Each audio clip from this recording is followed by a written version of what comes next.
right, y'all. Welcome to the Scott Horton Show. I am the director of the Libertarian Institute, editorial director of antiwar.com, author of the book Fool's Errand, Time to End the War in Afghanistan, and I've recorded more than 5,000 interviews going back to 2003, all of which are available at scotthorton.org. You can also sign up for the podcast feed. The full archive is also available at youtube.com/Scott Horton Show. Hey guys, on the line, I've got Jacob Sullum from Reason Magazine. Thanks for coming back to the show. How you doing? I'm doing all right. How are you? I'm doing good. I guess I should have said back on the show. Anyway, hey, listen, man, I'm trying not to keep up with all this election stuff, but I saw where you'd written a thing or two about it, and I was wondering if you could tell me what is the reality of the vote here with the thing with the Biden and the Trump and the president's refusal to concede, and maybe there was massive fraud, or maybe there totally wasn't. Fill me in. Well, I mean, there's a huge difference between the ordinary sort of errors that you see in every election, the ordinary sort of fraud that you see here and there in every election, and what Trump is talking about.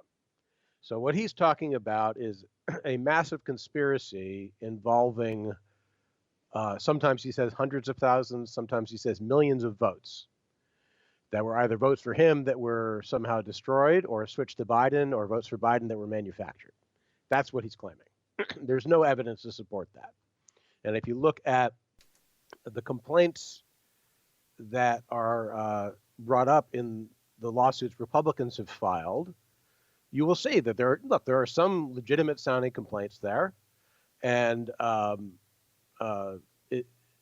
there are some things that may not pan out. In other words, somebody might complain about poll watchers, for example, being mistreated, not being allowed close enough for the vote count, and that may or may not be true.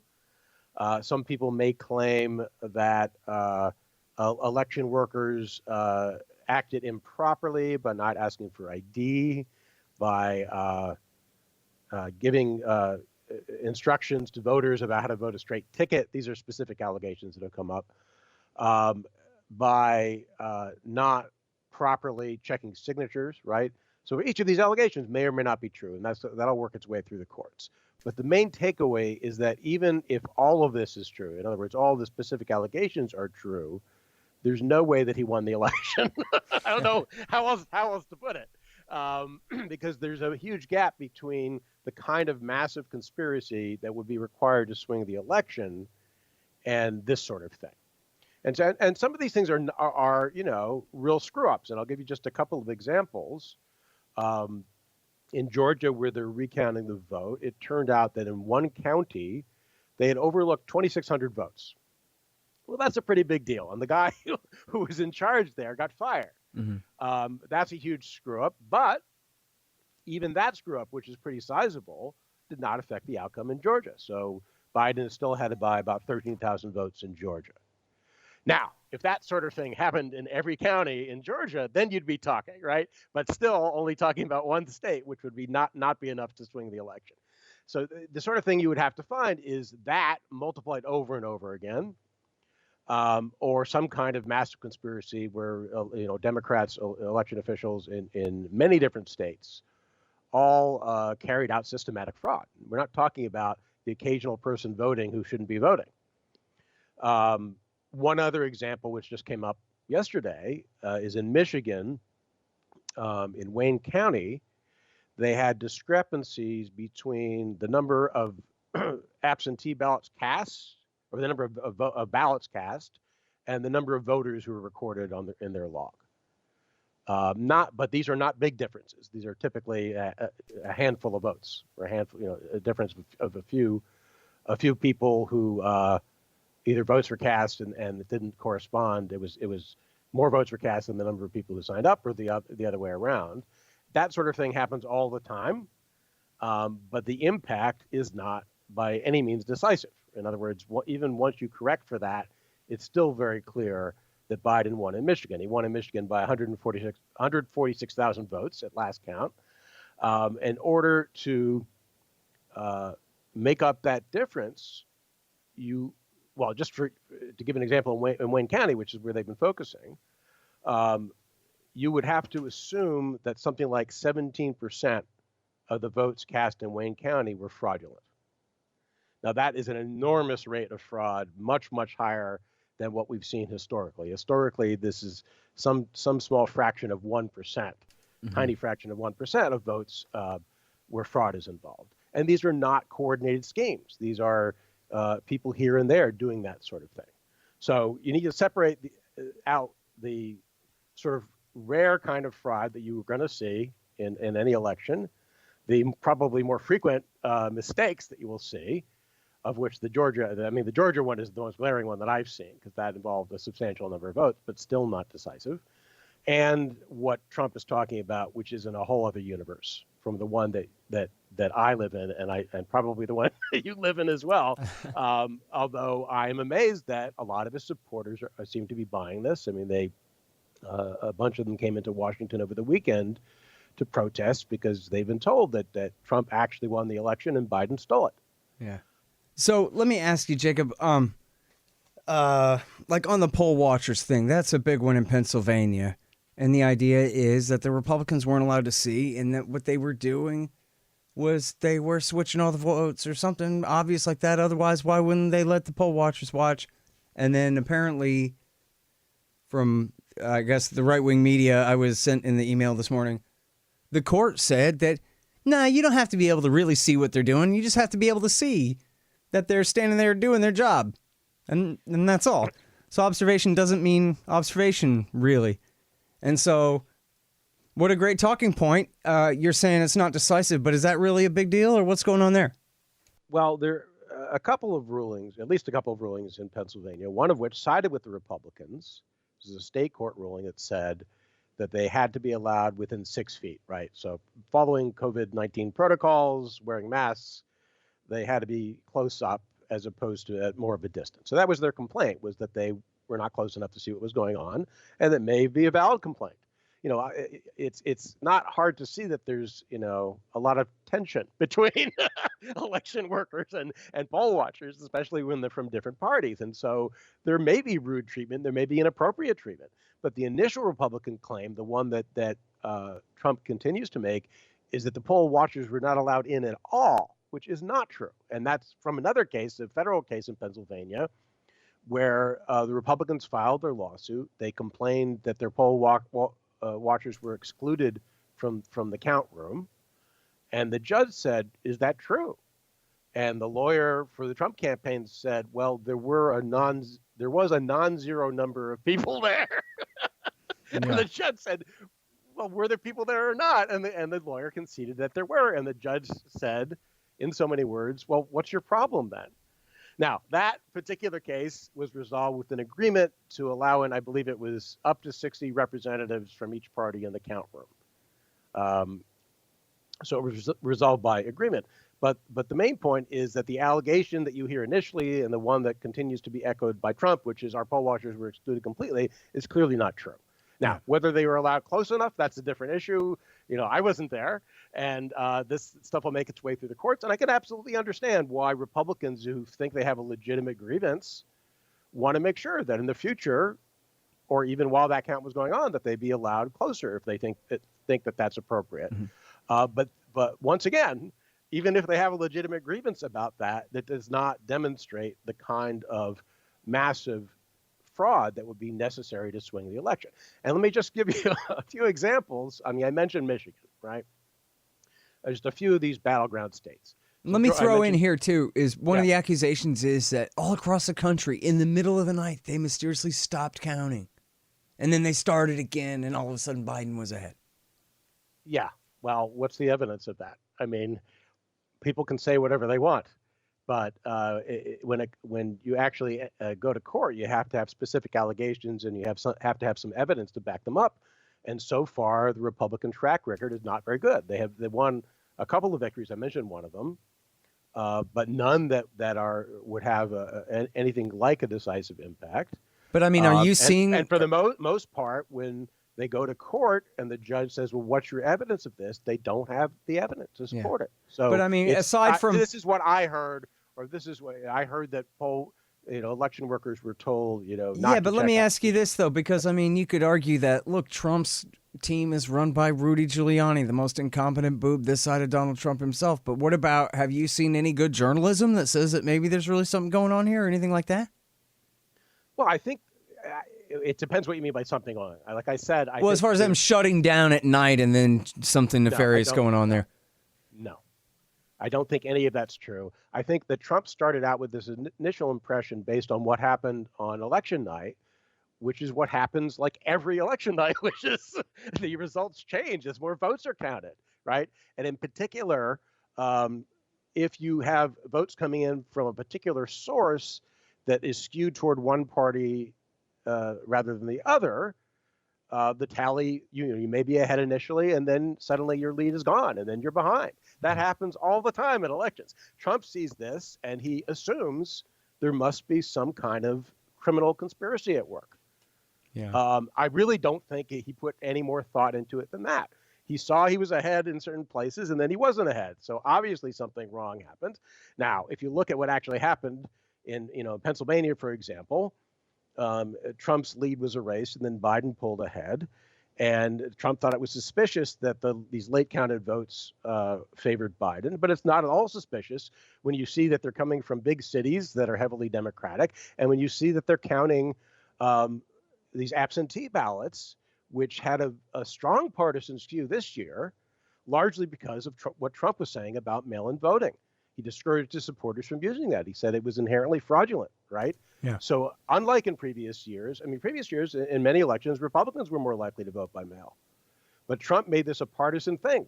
Yeah. So the people voting by mail were overwhelmingly Democrats. Therefore, they favored Biden. Therefore, the vote switched. The numbers switched in Pennsylvania, and ultimately he lost by about 82,400 votes at last count. And that is not the kind of difference that you can easily make up by saying, here's an error here, here's an error there, and that maybe this guy, voted and he wasn't legally allowed to. You really have to have some kind of systematic, massive fraud to account for this. And it's not just that one state. I mean, you've got Georgia, Arizona, Michigan, Pennsylvania, Nevada, Wisconsin. All of these were close as these things go, but not nearly as close as some other elections. I mean, look at the difference in these states. You're talking about between 10,000 and like 150,000 vote difference, right? And look back at the 2000 election, and it came down to 537 votes in Florida, right? That's the sort of situation where it's just Florida. It's a very small number of votes. You can absolutely see how some screw ups here and there. If there was one county in Florida that missed a few hundred ballots, that would have been enough, right? But that is not the case now, because you're talking about multiple states. You're talking about differences of at least 10,000 and as many as nearly 150,000 votes. And it's just impossible to see how they can possibly turn that around without proving a big criminal conspiracy that they haven't come close to proving. Yeah. Hey, listen, I think you hit the key. And for people leaning Trump and suspicious about all of this, I think you really hit the nail on the head there when you say that Trump suppressed his own vote. He had this plan that was no plan at all. Step one, I'm going to just smear mail-in voting as somehow bad. And then step two, I don't know, but somehow maybe they won't count or something if I just talk bad about them a lot. Well, I think he had the notion that mail-in voting favored Democrats, and it was not at all clear that was true. If you look at the history of this, like I said, I mean, in some cases Republicans are more likely. Some places, but I mean, yeah, I mean, the answer to that, even if you got that wrong, the answer to that is so get out there and vote by mail, especially if you know. But he ceded the entire ground to his enemies. The one exception he made was Florida, not surprisingly. And he won Florida, and he said Florida's, unlike all the other states, Florida's mail-in voting system is secure, and you should feel confident about that. Of course, there are a lot of old people in Florida who skew Republican, and so that was sound for him to make that exception, but it wasn't really, there was no sense behind it except for, a partisan advantage. Yeah, so I think that was a mistake, and he probably, it's not just that he discouraged Republicans from voting by mail. You have especially older Republicans who don't want to go in person to the voting Right. booth in the middle of a pandemic, and they may not have voted at all. Yeah. So, I mean, how he could not have anticipated that, how it would work to his disadvantage, I don't know. Seriously, I mean, just throw a dart at a board and guess. It's got to be 2 or 3% across the board in all 50 states that he suppressed his own vote. I don't know what the ultimate impact was. They did have a big turnout. I mean, everybody, there was a big turnout across the board, historically high, not seen since, I think, 1900 or so. Republicans supposedly had a record turnout, but it might have been bigger if he hadn't discouraged people from voting by mail. Hold on just 1 second. Be right back. So you're constantly buying things from Amazon.com. Well, that makes sense. They bring it right to your house. So what you do, though, is click through from the link in the right-hand margin at scotthorton.org, and I'll get a little bit of a kickback from Amazon's end of the sale. Won't cost you a thing. Nice little way to help support the show. Again, that's right there in the margin at scotthorton.org. Hey, you want to know what industry is recession-proof? Yes, you're right, of course. Pot. Scott Horton here to tell you about Green Mill Supercritical Extractors. The SFE Pro and Super Producing Parallel Pro can be calibrated to produce all different types and qualities of cannabis crude oils for all different purposes. These extractors are the most important part of your cannabis oil business. For precision, versatility, and efficiency. greenmillsupercritical.com. Hey, so this is one more major talking point of people on the right. And it's not just Trump and his team saying it. It's, as you mentioned, American right-wingers are believing this stuff for real. And one of them is that, look, Trump's total went up so much that just proves that the American people rejected all this criticism of him. They loved his success. They wanted 4 more years. And somehow the Democrats just must have rigged it. Because otherwise, what could explain that his numbers went up so much, but the Democrats went up so much more even?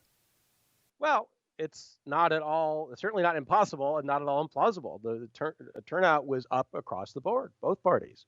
So people were highly motivated this year on both sides. And I guess I should make it clear, I don't know if it matters to the people listening to this, but I am not at all a Biden fan. In fact, I wrote the case against Biden for reason. Yeah, I was going to mention that at the beginning. The last time I talked to you, it was you wrote the case against Joe Biden here. So it wasn't like I was rooting for the guy, but I don't know. How do I put this in a way that's not insulting? It's important to live in reality and acknowledge what is actually going on in the world. Right. I don't have any axe to grind, in terms of Biden versus Trump. I don't like either of them. And I definitely wasn't rooting for Biden. But it is nevertheless quite apparent to me that Biden won the election. And it troubles me not only that Trump seems to believe that's not true, assuming he really believes that, but that so many of his supporters are prepared to uncritically accept that story without evidence to back it up. That's a pretty big example of misrepresentation. I mean, in the last time around, he claimed he would have won the popular vote if it weren't for the millions of people who voted illegally. Right. Which millions of, there was no evidence of that. He claimed he had the biggest audience at an inauguration ever. It wasn't true. Wasn't even close to true. And now he's saying, over 1 million of his supporters came to Washington over the weekend. Again, we don't have a precise crowd count for that, but it's not close to being true. He also estimated the crowd at hundreds of thousands and tens of thousands. Now, all of those things cannot possibly be true, right? Yeah. But it's as if reality doesn't matter. It's more a matter of the sentiment underlying the numbers as opposed to the numbers themselves. But in an election, the numbers do matter. They're crucial, right? So the difference between a few hundred votes that might have been erroneously tabulated. And by the way, they do find this stuff out, and they find out what happened, what went wrong, what kind of error was involved. The difference between a few hundred votes and, hundreds of thousands or millions, like he's talking about, is huge. Well, I think I'm for his lies in this case because the Democrats deserve to have half the country think that this presidency is completely stolen and illegitimate, and they deserve to have a 3-year special counsel investigation falsely accusing Biden of treason and the worst that they did to Trump. So screw them. And really, I should say, he deserved it for what he did to Barack Obama when he was the #1 leading birther in America, pushing the idea that he had somehow usurped John McCain's rightful throne due to his Islamic Kenyanness or whatever absolute nonsense that he pushed all during the Obama years. So all these guys deserve each other, I think. Well, but, as with and their illegitimacy.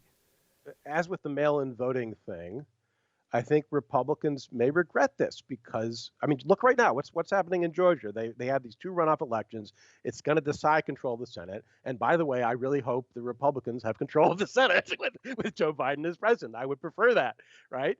But if the message is, with the Trump is sending, is that you cannot trust elections, they're systematically corrupt, specifically in Georgia, among other places, even though the system there is run by a Republican.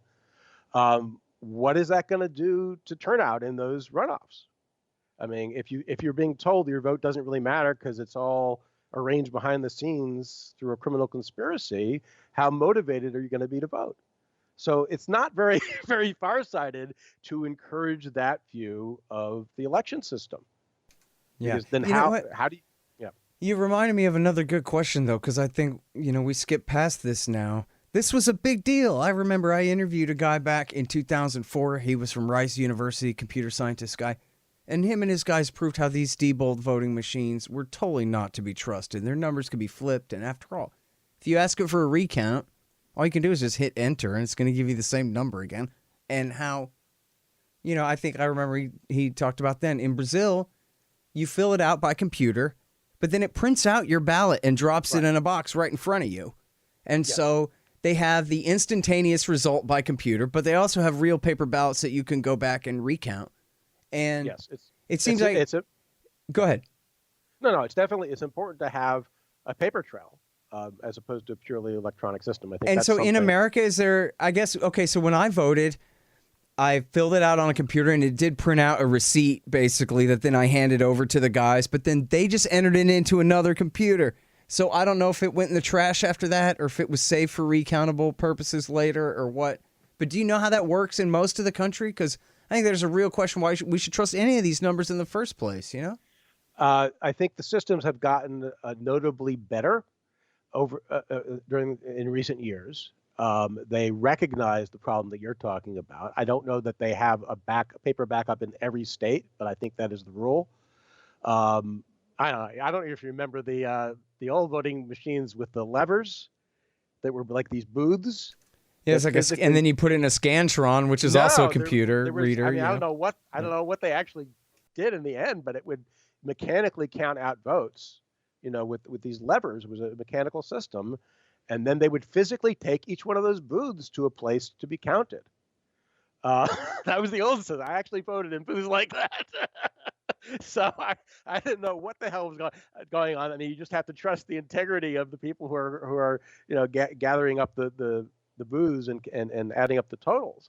But yeah, so there are legitimate concerns about the integrity of election systems.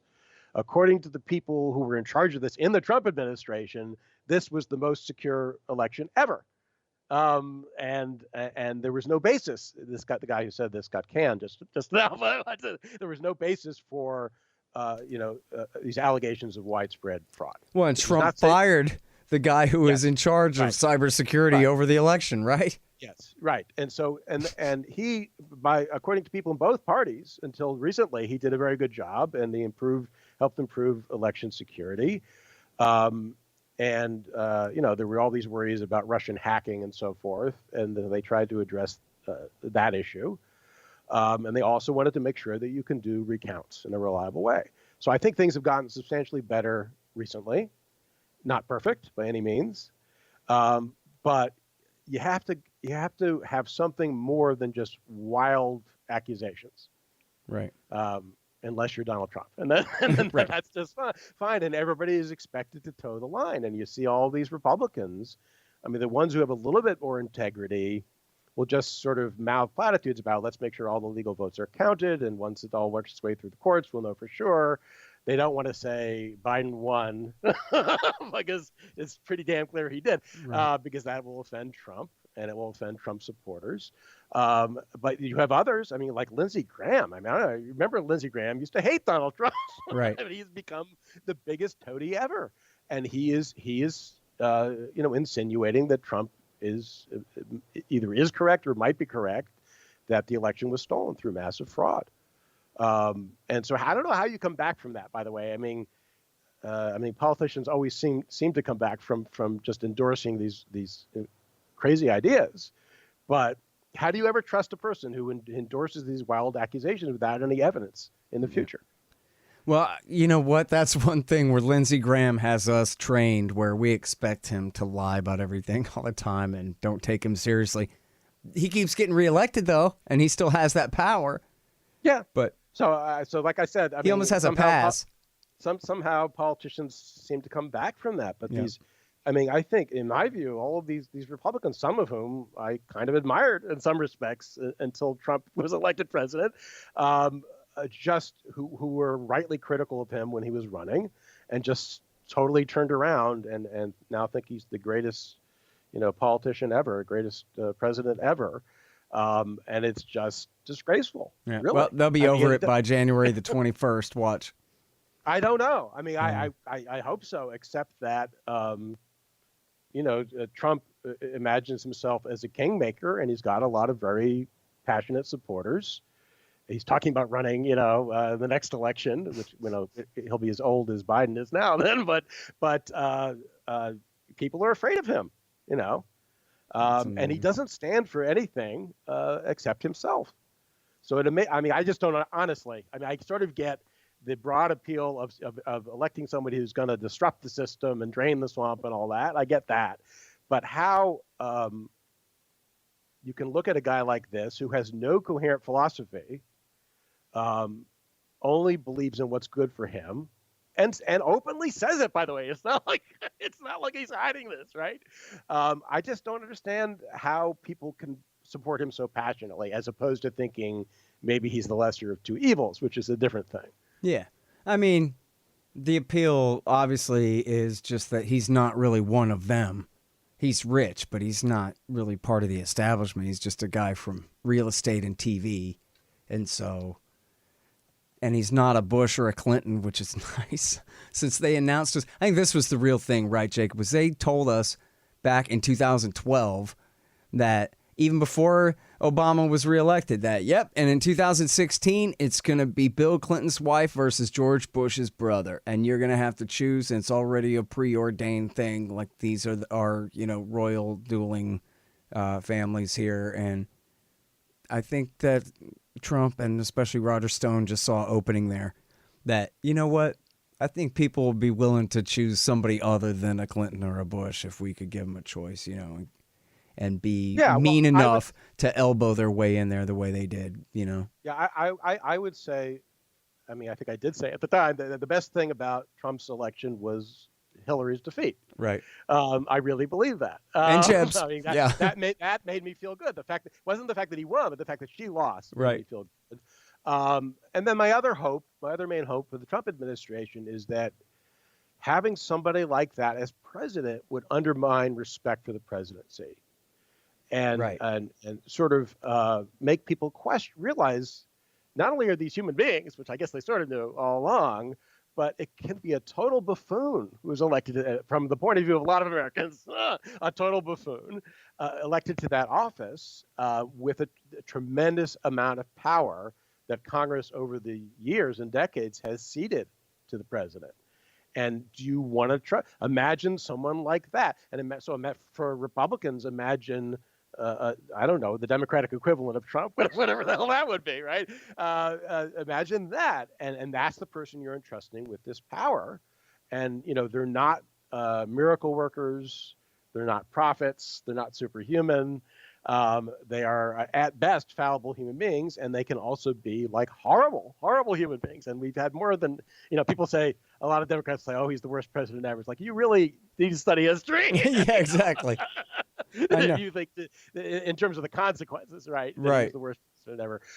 But my hope was that example of just like constant, can I say bullshit?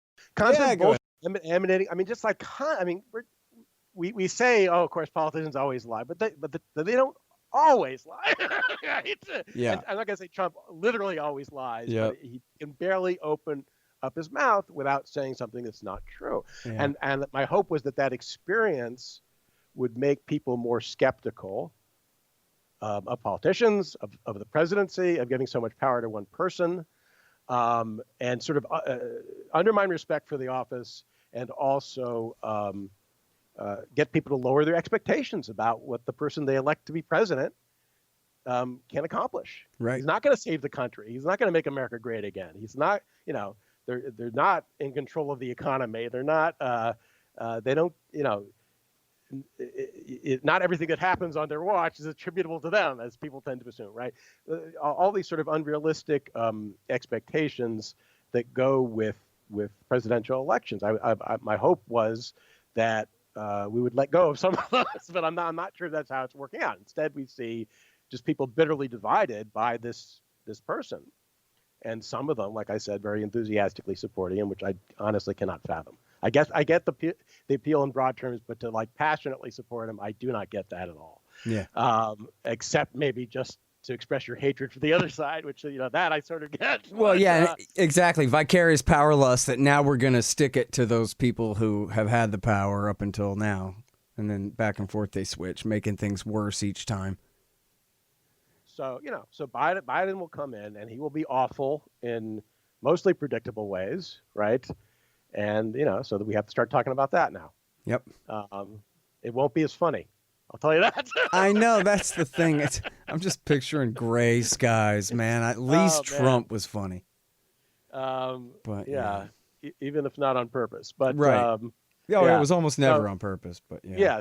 So yeah, and also Biden can drop dead in a couple of years, and then Harris is the president, and that's I'm not too excited about that either. The most humorless person in all of DC.